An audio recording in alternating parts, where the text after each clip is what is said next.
brought to you by Nova शुद्ध घी। जब जब खाए दिल खुश हो जाए, सदियों का नोवा शुद्ध देसी घी, सपना स्वस्थ भारत का। I love घी। नेपाल की मौजूदा सरकार ने यह कभी नहीं सोचा था कि सोशल मीडिया उन्हें ले डूबेगा। जी हां, अभी का जो ताजा अपडेट आ रहा है, वहां के जो प्रधानमंत्री हैं उन्होंने इस्तीफा दे दिया है और उनके कई मंत्रियों ने इस्तीफा दे दिया है। स्टूडेंट्स का प्रोटेस्ट इतना ज्यादा है कि अभी उसे सरकार संभाल नहीं पा रही और वही अपडेट लेने के लिए हम साथ हैं और दीपिका से जानेंगे कि अभी का ताजा अपडेट क्या है। दीपिका, बिल्कुल, जिस तरीके से आपने बताया कि वहाँ के प्रधानमंत्री ने भी इस्तीफा दे दिया है, उनके साथ 4 मंत्री और हैं, यानी कि जो मेन मंत्री हैं, मेन पद पे जो है, उन्होंने भी इस्तीफा दे दिया है। और खबर ये भी आ रही है कि इस्तीफा देने के बाद भी जो प्रदर्शनकारी हैं वो अभी भी नहीं रुक रहे हैं। पहले जो प्रोटेस्ट था ये था कि सोशल मीडिया पर बैन लगाया गया था, उसके बाद ये प्रोटेस्ट था कि देश में भ्रष्टाचार काफ़ी ज़्यादा है। लेकिन उसके बाद भी अगर ये प्रदर्शन नहीं रुक रहा है तो मामला और भी ज़्यादा गंभीर होता हुआ नजर आ रहा है। जितने भी मंत्री हैं या पूर्व मंत्री रहे हैं, उनके घरों में आग लगाना, इस तरीके के काम ये प्रदर्शनकारी कर रहे हैं। लेकिन ये जो पूरा प्रोटेस्ट हुआ, लोग ये मान रहे थे कि उनके सोशल मीडिया ऐप्स को बैन कर देना उनकी स्वतंत्रता को छीनना है, एक तरीके से छीन लेना है, बंद कर लेना है। तो ये जो तमाम सोशल मीडिया ऐप्स थे, इनको बंद करने की बात की जा रही थी। लेकिन इसके पीछे क्या वजह है वो मैं आपको बताती हूँ। 2023 में नेपाल सरकार ने सोशल मीडिया को लेकर एक गाइडलाइन बनाई थी। इसके तहत नेपाल में काम कर रहे ऐप्स को रजिस्ट्रेशन करने के लिए कहा गया था। जो विदेशी प्लेटफॉर्म्स थे उन्होंने इस बात को गंभीरता से नहीं लिया था। उसके बाद से नेपाल के सुप्रीम कोर्ट ने सरकार से इन पर प्रतिबंध लगाने को कहा गया था। नेपाल कैबिनेट ने 28 अगस्त को सभी सोशल मीडिया ऐप्स को 1 हफ्ते के अंदर रजिस्टर कराने के लिए कहा गया था, लेकिन किसी भी संस्था ने इस चीज का पालन नहीं किया, यानी कि सीरियसली नहीं लिया गया था। इसके बाद 5 सितंबर को 26 ऐप्स को बैन कर दिया गया और उसके बाद से ये लगातार प्रोटेस्ट चल रहा है। अगर हम देखें तो वहाँ की जो पूरी पॉपुलेशन है वो 3 करोड़ के आसपास है। 1.5 करोड़ से ज़्यादा लोग एक्टिव हैं सोशल मीडिया पर। सरकार को भी ये नहीं लगाता कि ये कोर्ट का ऑर्डर है और ये बैन के बाद लोगों में इतना आक्रोश हो जाएगा। जब ये ऐप्स बैन हो गए तो भीड़ इकट्ठा कहाँ से हुई? तो वो VPN यूज़ कर रहे थे, VPN के ज़रिए बात कर रहे थे। तो पहले तो 5,000 से ज़्यादा स्टूडेंट जो थे वो काठमांडू में प्रोटेस्ट करने लगे। अब जो वहाँ का मेन मुद्दा था ये था कि बहुत सारे जो स्टूडेंट्स हैं वो सोशल मीडिया पे डिपेंड है और आपको पता है यूट्यूब, फेसबुक और इंस्टाग्राम और बाकी ऐसे तमाम जो सोशल मीडिया के प्लेटफॉर्म हैं वो अच्छा खासा रेवेन्यू देते हैं, जिसमें यूट्यूब और फेसबुक का अहम रोल है। अब ऐसे में एक तरह से आपका रोज़गार ही छीन गया। जो स्टूडेंट्स उस पर डिपेंडेंट थे, वहाँ ज़्यादा फैक्ट्रीज है नहीं, वर्क लोड है ही नहीं, कोई काम करने के लिए है ही नहीं चीज़ें। अब डांस, प्लेटफॉर्म, ड्रामा, एक्टिंग में नेपाली स्टूडेंट्स बहुत ज़्यादा एक्टिव हैं। ऐसे में पूरा रोज़गार छूट गया। लेकिन अब बात थी कि जो पोस्टर्स लगे थे वो लिखा गया था उसमें कि नेपाल करप्शन फ्री नेपाल, और करप्शन को मेन मुद्दा बना दिया गया। कल तक जो ये प्रोटेस्ट सोशल मीडिया जो एप्स बैन हो रही थी, उसके बाद से करप्शन पे कैसे डाइवर्ट हो जाता है? यही सवाल था, हर किसी का यही सवाल है।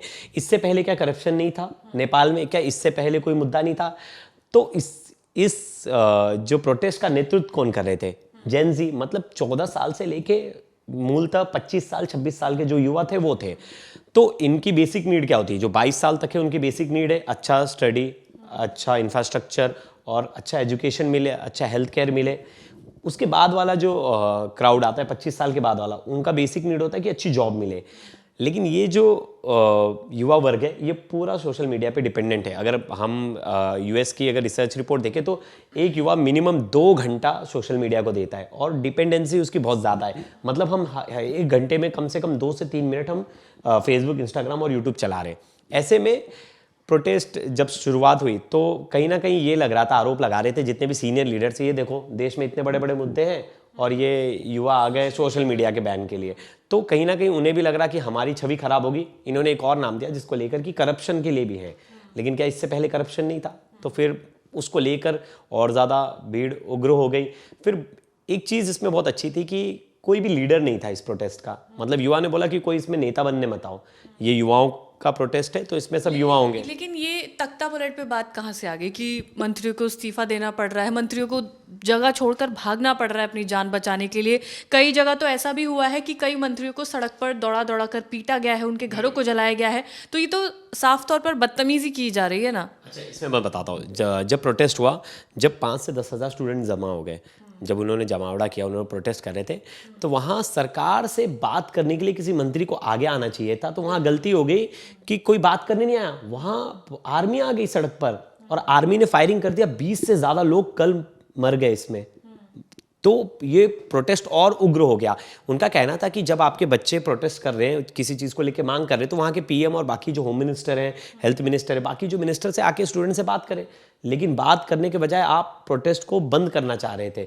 उसको लेकर गुस्सा और ज़्यादा उग्र हो गया और जैसी खबर आई कि 20 से ज़्यादा लोग मारे गए, तब जाकर ये गुस्सा और ज़्यादा बढ़ गया और स्टूडेंट्स माने ही नहीं। जहाँ एक नॉर्मल प्रोटेस्ट था, सरकार ने सुबह सुबह फैसला किया कि सोशल मीडिया पे से बैन हटा देते हैं, मतलब जो बैन लगा वो हटा दिया गया। फिर भी लोगों का गुस्सा था कि वो जो पीएम थे उसको बताया जा रहा था, लोग लिख रहे थे #मर्डरर, बोल रहे थे कि 20 स्टूडेंट्स की जो जान गई है वो पीएम की वजह से गई है। अगर कल वो बैठ के स्टूडेंट से बात कर लेते, हालात पर काबू कल ही पाया जा सकता था। लेकिन उन्होंने अपने युवाओं के खिलाफ सेना को सड़क पर उतार दिया, जिसका विद्रोह हमें देखने मिला। और ऐसा नहीं है कि सिर्फ नेपाल ऐसा पहला देश है, इससे पहले बांग्लादेश, म्यांमार और ऐसे काफ़ी देश हैं, श्रीलंका भी। लेकिन हर तरफ ये जो प्रोटेस्ट शुरू होता है, वहाँ पर तख्ता पलट के लिए प्रोटेस्ट शुरू होता है। यहाँ पर जो प्रोटेस्ट शुरू हुआ था वो अपने ऐप्स बैन हो गई थी, उस चीज़ के लिए किया गया था। सोचा भी नहीं होगा, कभी सरकार ने सोचा भी नहीं होगा कि हम जो फैसला ले रहे हैं उसके लिए एक दिन सरकार पलट जाएगी। हमेशा करप्शन और कोई बड़ा मुद्दा होता है देश में, कभी देखो रिजर्वेशन को लेके या इस तरह की कोई जैसे भारत में डॉग्स को लेकर सुप्रीम कोर्ट ने फैसला लिया था, उसके बाद फैसले को बदल दिया गया या उसमें चेंजेस ला दिए गए। हमें भी नहीं लगेगा कि कभी इस मुद्दे को लेकर कोई बड़ी चीज़ हो सकती है, बड़ा प्रोटेस्ट हो सकता है। भारत में भी सोशल मीडिया बैन हुआ है, टिकटॉक बैन हुआ था, लोगों में आक्रोश था, लेकिन पूरी तरह से बैन नहीं कर दिया ना। एक तरह से पूरी तरह से अगर सोशल मीडिया यहाँ भी बैन हो जाए तो यहाँ भी प्रोटेस्ट होगा, क्योंकि लोग यहाँ पे लेकिन सरकार ने तो उनको आगाह किया था ना कि इन ऐप्स को रजिस्टर करा दिया जाए, बावजूद इसके गंभीरता से ना लेना। क्योंकि उन्हें लग रहा था 1.5 करोड़ यूजर्स हैं, जितने भी बड़े ऐप्स हैं, फेसबुक, यूट्यूब, उन्हें लग रहा था 1.5 करोड़ यूजर्स के लिए हम एक नया हेड ऑफिस बनाए, वहाँ उसके लिए इंफ्रास्ट्रक्चर खर्चा। फिर उन्होंने बोला अपनी टीम बिठाओ। देखिए सरकार ने इसमें बहुत सारी चीज़ें मेंशन की, उसमें बोला है कि मॉनिटरिंग टीम होगी और सरकार से मॉनिटर करना पड़ेगा। सरकार जो कंटेंट बताएगी हटाना है वो हटाना पड़ेगा, उस तरह से काम करना पड़ेगा। तो जो इतने बड़े कंपनीज़ हैं, जो यूएस बेस्ड कंपनी, वो नहीं खोलना चाहती थी ऑफिस। वो लग रहा था खर्चा है, 1.5 करोड़ यूज़र तो हमें डेली रेवेन्यू दे रहे दूसरे कंट्री से, तो हम वहाँ ऑफिस नहीं सेटअप करेंगे। और ऑफिस सेटअप करना मतलब एक तरह से आप गवर्नमेंट की हद में आ जाना। मतलब क्या, कोर्ट में आपके खिलाफ नोटिस जा सकता है, आपका ऑफिस है तो आपको आना पड़ेगा। अब यूएस थोड़ी ना भेजेंगे वो नोटिस। लेकिन वहाँ के जो जेनजी है, उनकी जो अभिव्यक्ति की आज़ादी है, स्वतंत्रता है, उस पर एक तरह से बैन लगा देना, सोशल मीडिया ऐप्स को बैन करने की वजह से वहाँ के स्टूडेंट्स जो जेनजी है उनको ये लगा, वहाँ के स्टूडेंट्स ये भी आरोप लगा रहे हैं कि ये यूएस बेस्ड ऐप्स को बैन लगाकर चाइनीज़ बेस्ड ऐप्स को एक्टिव करना चाह रहे थे। क्योंकि बहुत बार हमने भी सुना है कि जो प्रधानमंत्री KP शर्मा ओली हैं, उनके संबंध चाइना से बहुत अच्छे हैं। तो कहीं ना कहीं ये चीज़ें थी और कहा जा रहा था कि अगर चाइना की एंट्री हो जाता है तो एक तरह से चाइना कंट्रोलिंग पावर में आ जाएगा नेपाल में। और ये बात भी वहाँ के स्टूडेंट्स बोल रहे हैं कि एक तरफ आपने यूएस के ऐप्स बंद कर दिए, फिर आप चाइनीज़ ऐप आपने स्टार्ट कर दिया, क्योंकि चाइना में भी यूएस का कोई ऐप चलता नहीं, स्नैपचैट नहीं है, यूट्यूब नहीं है, फेसबुक नहीं है, कुछ भी नहीं है, उनके खुद के ऐप्स है। रशिया में भी खुद के ऐप्स है। तो कहीं ना कहीं चाइना कंट्रोलिंग ऐप्स को वो स्टैब्लिश करना चाह रहे थे, लेकिन वो नहीं हो पाया और यहाँ तख्ता पलट हो गए। वो जो ट्रांजिशन था वो स्मूथ नहीं हो पाया और इससे पहले प्रोटेस्ट होने लगा। लेकिन अगर वहाँ के जो जेनजी है उनको मतलब है सिर्फ वो सोशल मीडिया ऐप्स का इस्तेमाल करें, क्योंकि उनका जो रेवेन्यू है वो उससे जनरेट होता है। हम देखते हैं कि सोशल मीडिया पर कितने एक्टिव रहती है जेन जी, उस पर कंटेंट क्रिएशन करना, रील्स बनाना या फिर एजुकेशनल वीडियोस हो वो भी बनाना। तो एक तरीके से उनकी जो रेवेन्यू जनरेशन पे था वो भी एक तरह से ठप हो जाता है, इसलिए वो हो ही गया था। ठीक ठाक पैसे आ रहे थे। और देखिए नेपाल के कंटेंट ऐसा नहीं सिर्फ नेपाल में देखे जा रहे हैं, इंडिया में फेमस है और अच्छा रेवेन्यू जनरेट कर रहे हैं। वहाँ के जो व्लॉगर्स हैं अच्छा रेवेन्यू बना रहे। तो वो जो पूरा आमदनी का जो पूरा पैसा था एक तरह से पूरी तरह से बंद हो गया ना। आपने बंद ही कर दिया सीधे तौर पे। आप या तो आप पहले जॉब्स क्रिएट करके दो, आप अपनी खुद की कोई नया ऐप्स बनाओ कि उसके सर्वाइवल में कोई आपके पास नया। जॉब्स कहाँ से क्रिएट करें? वहाँ के लोग तो खुद यहाँ पर आकर जॉब्स कर रहे हैं, इतनी परेशानी है वहाँ पर। वहाँ बहुत सारे आरोप अब लग रहे हैं। वहाँ करप्शन के आरोप तो अब आ रहे हैं, करप्शन है, नेपोटिज्म है, तमाम तरह के आरोप है कि जो मंत्री का बेटा है उसी का बिजनेस अच्छा चल रहा है। वहाँ बिजनेस सेटअप भी उन्हीं लोगों के जो सरकार से जुड़े हुए हैं। तो ऐसे तमाम आरोप थे।